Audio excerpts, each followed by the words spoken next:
আমাদের এখানে অষ্টম প্রহর ব্যাপী বিশাল নাম কীর্তনের আয়োজন করা হয়েছে। তোমাদেরকে আগের ভিডিওতে দেখিয়েছিলাম যে আমরা গঙ্গায় গেছিলাম স্নানের উদ্দেশ্যে।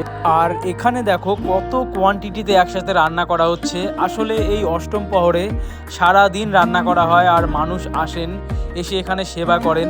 তো এই জিনিসটা আমার কাছে খুবই ভালো লেগেছে যে এত এত কোয়ান্টিটিতে একসাথে রান্না করা হচ্ছে আর কত ভক্তদের সেবা করা হচ্ছে। এই জিনিসটা দেখে সত্যিই খুব ভালো লেগেছে।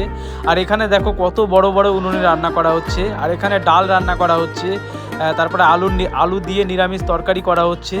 তো সব কিছুই মোটামুটি করা হয়েছে, ভাত, ডাল, নিরামিষ তরকারি, সোয়াবিনের তরকারি, বিভিন্ন রকমের আইটেম করা হয়েছে। এই যে দেখো কত কোয়ান্টিটিতে একসাথে রান্না করা হয়েছে। আর এই জিনিসগুলো দেখে সত্যিই খুব ভালো লাগছে এবং ভক্তি শ্রদ্ধা আরও বেড়ে যাচ্ছে।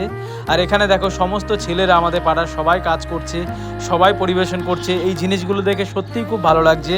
তো ভিডিওটা যদি তোমাদের ভালো লেগে থাকে তাহলে একটা লাইক করো। আর চ্যানেলে তোমরা যদি নতুন হয়ে থাকো তো চ্যানেলটিকে অবশ্যই সাবস্ক্রাইব করো আরও মজাদার ভিডিও দেখার জন্যে।